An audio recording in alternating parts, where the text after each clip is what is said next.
Hello friends, welcome to my channels. आज आपण पाहणार आहोत मराठी निबंध उन्हाळा. आज आपण उन्हाळा या ऋतूवरती काही ओळी लिहिणार आहोत. चला तर मग पाहूया. भारतात उन्हाळा, पावसाळा, हिवाळा हे मुख्य 3 ऋतू आहेत. उन्हाळा हा ऋतू फेब्रुवारीपासून ते मे महिन्यापर्यंत असतो. उन्हाळ्यात हवामान उष्ण व कोरडे असते. शाळांना, महाविद्यालयांना उन्हाळ्यात सुट्टी असते. उन्हाळ्यात सर्वत्र दिवस ऊन जाणवत असले तरी सुट्टीची मजा काही वेगळीच असते. नवनवीन खेळ शिकायला या ऋतूत मनसोक्त वेळ मिळतो. उन्हाळ्यात अनेक फळझाडे, फुलझाडे बहरलेली दिसतात.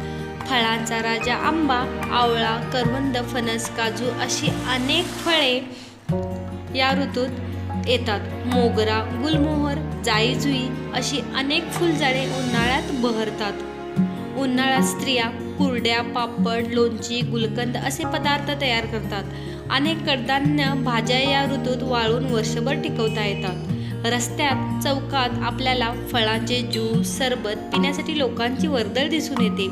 अनेक जण सुट्टीत बाहेरगावी फिरायलाही जातात. असा हा नवनवीन गोष्टी शिकवणारा उन्हाळा ऋतू लहानापासून मोठ्यापर्यंत सर्वांनाच अत्यंत उपयुक्त आहे. अशा प्रकारे आज आपण काही ओळी लिहिलेल्या आहेत. आय होप तुम्हाला हा व्हिडिओ युजफुल वाटल्यास नक्कीच माझ्या चॅनल लाईक, शेअर, सबस्क्राईब करा. थँक्यू.